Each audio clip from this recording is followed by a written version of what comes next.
Assalamu alaikum students. Today we are going to continue our second chapter of history, class 6, and our topic for today is the establishment of Mauryan Empire in India 321 BC to 297. ये जो time period यहाँ पे लिखा हुआ है ये before Christ में BC में लिखा हुआ है, विच मीन्स कि हज़रत ईसा की पैदाइश से 321 साल पहले की बात है जब ये मौर्यन एम्पायर स्टार्ट हुआ था और इस्टेब्लिशमेंट इसकी शुरू हुई थी, इस्टेब्लिश हुआ था। और ये जो टाइम पीरियड उन्होंने बताया है ये इस्टेब्लिशमेंट का टाइम पीरियड है। अगर आप टोटल मौर्यन एम्पायर को देखेंगे तो वो ऑलमोस्ट 185 ईयर्स तक इन्होंने इस एम्पायर पे हुकूमत की है। दस रोल ऑफ चंद्रगुप्ता मौर्य के हवाले से हम देखेंगे कि क्या रोल रहा चंद्रगुप्ता मौर्य का जिसने ये मौर्यन एम्पायर शुरू की थी। हम इससे पहले ये बात कर चुके हैं कि अलेक्जेंडर द ग्रेट सब कॉन्टिनेंट में आया और उसने अटैक किया। जब अलेक्जेंडर द ग्रेट ने इंडिया पे आके अटैक किया तो बेसिकली यहाँ पे क्या हुआ कि हलचल मच गई यहाँ पे, और ओवरऑल जो इंडियन एडमिनिस्ट्रेशन या सिस्टम था वो डिस्टर्ब हो गया बहुत ज़्यादा, और उसकी वजह से बहुत सारे लोगों को मौका मिला कि वो यहाँ पे उन्होंने सोचा कि वो अब हुकूमत कर सकते हैं। उनमें से एक चंद्रगुप्ता मौर्य भी था। चंद्रगुप्ता मौर्य जो है वो ख़ुद कश्तरिया फैमिली से ताल्लुक़ रखता था, और हम इस बारे में भी बात कर चुके हैं कि 4 कास्ट थी हिंदुज़म में। उसमें एक ब्राह्मण टॉप पे थे जो सबसे ज़्यादा सुपीरियर समझे जाते थे। उसके बाद सेकंड नंबर पे कश्तरियास थे जो मिलिट्री से ताल्लुक़ रखते थे या सोल्जर्स थे या वो अपने मुल्क को डिफेंड करते थे। फिर वेशाज थर्ड नंबर पे जो फार्मर्स थे या बिजनेसमैन थे। और फोर्थ थे हमारे पास शूद्रास जो स्वीपर थे और इस तरह के इंफीरियर किस्म के काम करते थे। तो चंद्रगुप्ता मौर्य वो कश्तिया फैमिली से था, एक आप समझ सोल्जर फैमिली से था, और उसने इंडिया के ऊपर एक वास्ट एम्पायर बनाई। कैसे बनाई?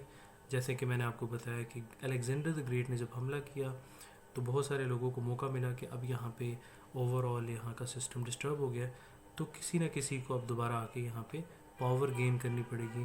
तो चंद्रगुप्त मौर्य ने इन चीज़ों का फ़ायदा उठाते हुए, इन हालात का, इन सर्कमस्टेंसेस का फ़ायदा उठाते हुए उसने सोचा कि अब मैं यहाँ पे हुकूमत कर सकता हूँ। और उसको एज हासिल था कि उसकी एक बहुत स्ट्रॉन्ग आर्मी थी और उसके पास एलिफेंट्स थे, जो वॉर एलिफेंट्स जिनको कहते हैं, जो जंगों में इस्तेमाल होते हैं। After conquering Punjab he capture the state of Magadha. अब जब उसने पंजाब को कैप्चर कर लिया तो फिर वो एक स्टेट है बिहार के पास, बंगाल के पास, उसको मगधा कहते हैं, वो बड़ी इंपॉर्टेंट स्टेट थी उस टाइम की, वो उसने कैप्चर कर लिया। और his kingdom spread from the bay of Bengal and the Arabian sea to Himalayas.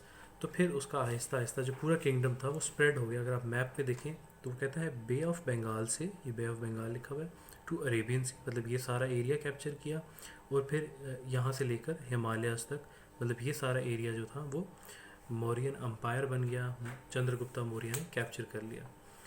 So one of the generals of Alexander, स्लिफकस एक बंदा था जो अलेक्जेंडर का जनरल था, उसने अटैक किया पंजाब पे, लेकिन फिर क्या हुआ कि चंद्रगुप्ता ने उसको हरा दिया, उसको चंद्रगुप्ता जीत गया।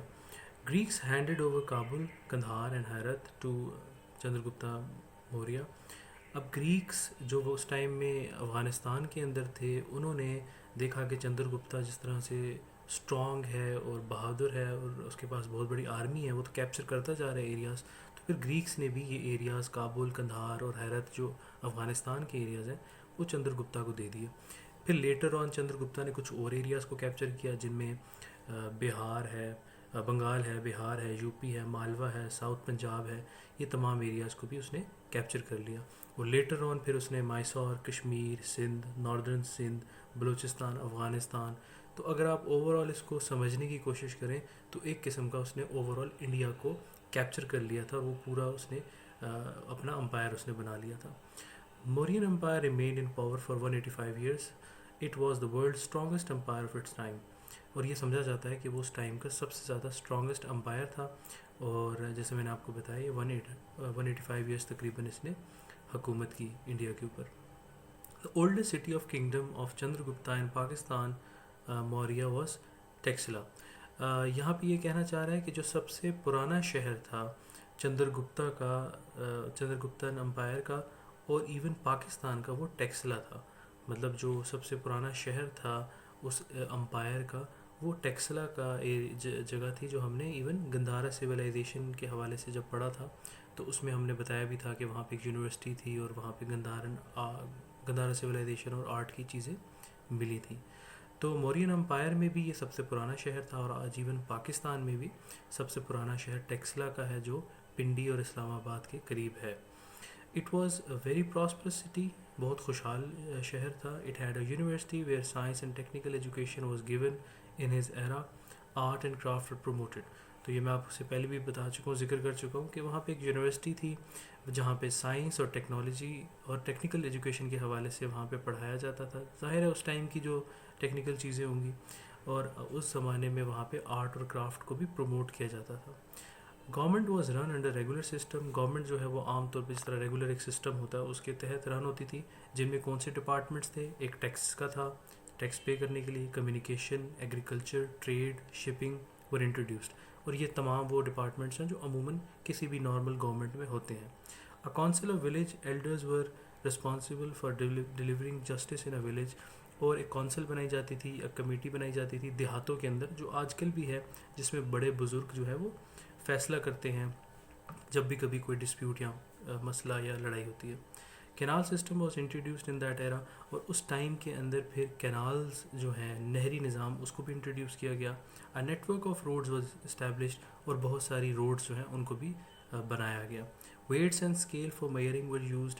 जैसे हमने इंडस वैली सिविलाइजेशन के हवाले से बताया था कि उनके पास कुछ ब्लॉक्स थे मखसूस किस्म के, जिसको वो मेयर करने के लिए यूज़ करते थे। इसी तरह इनके पास भी, मौर्यन एम्पायर के पास भी अपने वेट्स और स्केल्स का एक सिस्टम था। True crops grown in a year, दो जो है वो ख़ास क्रॉप्स जो है वो एक साल में ग्रो की जाती थी। और इनके पास एक डिपार्टमेंट था इन्वेस्टिगेशन का, जैसे कि हमारे यहाँ पुलिस का या CID का या FIA वगैरह का इन्वेस्टिगेशन का एक डिपार्टमेंट है, तो उस टाइम में उनके पास भी एक डिपार्टमेंट था। The poor and the orphans were brought up by the empire, और जो गरीब थे और जो यतीम थे, जो मजबूर लोग थे, उनको भी अम्पायर ने, जो मौर्यन अम्पायर है, उसने ख्याल रखा उनका। जी, नेक्स्ट टॉपिक है हमारा अशोका का, जो 272 BC से 232 BC तक उन्होंने इंडिया पर हुकूमत की। अशोका बहुत ही फेमस है, वो हम देखेंगे वो क्यों फेमस है। ख़ास तौर पे जब इंडियन हिस्ट्री की बात की जाती है तो इस पे अशोका का नाम रिपीटेडली आता है। अशोका जो है वो पोते थे, ग्रैंडसन थे चंद्रगुप्ता मौर्य के। तो अशोका के फादर कौन थे? वो थे बिंदुसुरा। जब बिंदुसुरा की डेथ हुई 272 BC के अंदर, तो फिर किसको किंग बनाया गया? अशोका को। ऑब्वियसली जाहिर है जब फादर की डेथ होती है तो फिर बेटा किंग बन जाता है। और जाहिर सी बात है अशोका के जब किंग बनाया गया तो उसको वो तमाम एरियाज़ मिले, वो सबसे बड़ी एम्पायर मिली जो ओवरऑल इंडिया थी, जिसके ऊपर हुकूमत उसके दादा ने भी किया और फिर बिंदुसुरा उसके फादर ने भी किया। He made very strict rules. Ashoka ने बहुत ही स्ट्रिक्ट रूल्स बनाए थे शुरू में। He killed his brothers to get hold of the state of Magadha. जैसे मैंने आपको पहले भी बताया था, मगधा एक हमेशा से एक इम्पॉर्टेंट स्टेट रही थी, तो वो इतना स्ट्रिक्ट था कि उसने अपने भाइयों को भी इवन कत्ल कर दिया स्टेट ऑफ मगधा के हवाले से, उसको वापस कैप्चर करने के लिए। He attacked to capture the state of Orissa in 261 BC। अब ये 261 BC का टाइम पीरियड बहुत इंपॉर्टेंट है। इसने अटैक किया उड़ीसा के ऊपर।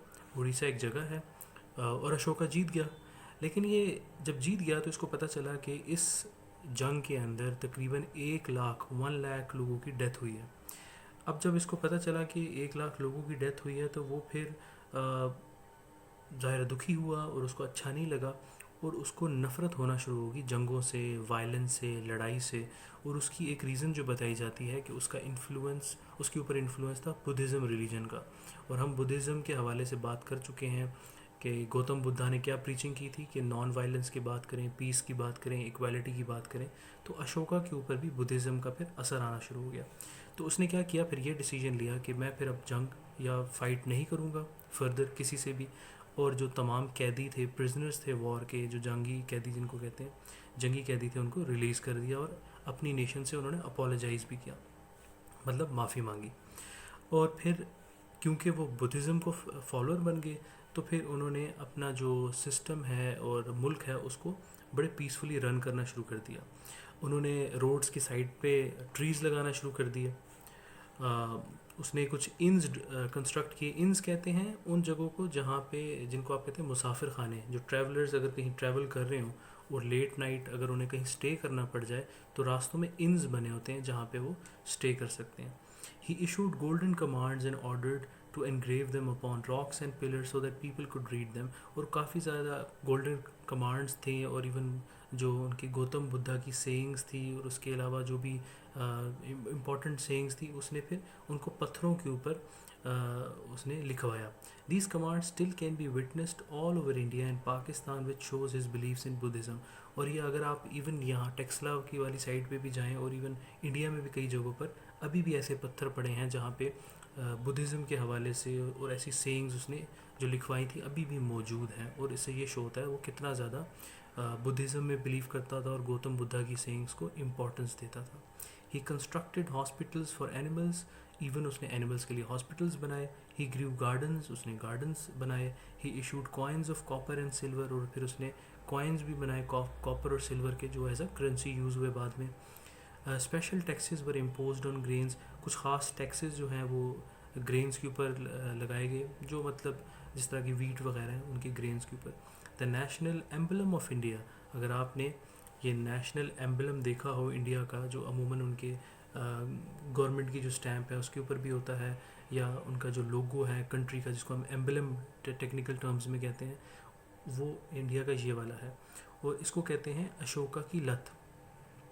और ये इंडिया ने अडॉप्ट इसलिए किया है कि वो अशोका की को इम्पोर्टेंस देते हैं, ऐसी बात है। और इसके ऊपर जो है शेर बने हुए हैं, जो ऊपर पार्ट अगर आप देखें तो शेर कैसे फेस बने हुए हैं। It has been adopted from the upper part of Ashoka's lion like pillar. He converted himself into a superior monk of Buddha. और फिर अशोका ने अपने आप को कन्वर्ट भी कर दिया था एज अ मॉन्क, जो जैसे हमारे यहाँ मुसलमानों में मौलवी हजरात होते हैं, चर्च में फादर वगैरह होते हैं, इसी तरह बुद्धिस्ट रिलीजन में या बुद्धिज़्म में वहाँ पे मॉन्क्स होते हैं, मंक्स होते हैं।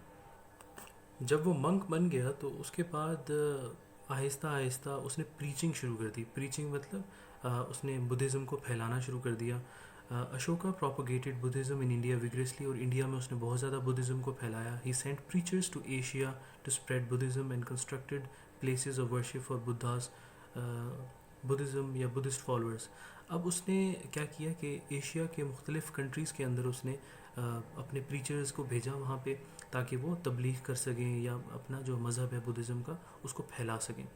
ही stressed upon his subjects to lead a pious life. उसने तमाम अपने जो मानने वाले थे या जो उसके लोग थे वहाँ पे अम्पायर में, वो उनको कहा करता था कि अपनी ज़िंदगी अच्छे तरीके से गुजारो, ईमानदारी के साथ गुजारो, लोगों के साथ अच्छा सलूक करो। During his period Buddhism spread to Tibet, China, Mongolia and Japan.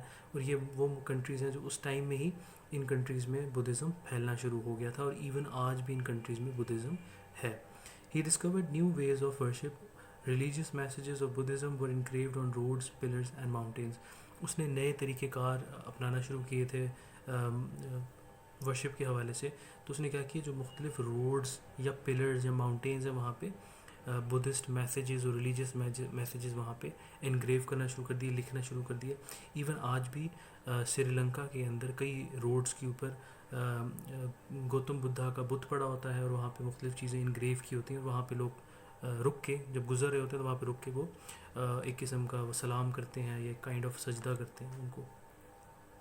Stupas were constructed during his period. He died in 232 BC. After his death, his sons started fighting for throne. Due to this reason, India was divided into many states. और उसने बहुत सारे स्टूपास भी बनाए। हमने last lecture में जिक्र किया था, स्टूपा एक काइंड ऑफ टेम्पल होता है। और 232 BC के अंदर इसकी डेथ हो गई, और इसकी डेथ के बाद इसके बेटे जो हैं वो बादशाह बनने के लिए लड़ना शुरू हो गए कि किसने बादशाह बनना है, जिसकी वजह से बहुत सारे हिस्से हो गए इंडिया के, और एक जो पूरा अम्पायर था वो एक किस्म का टूट गया। आज हम यहीं तक पढ़ेंगे।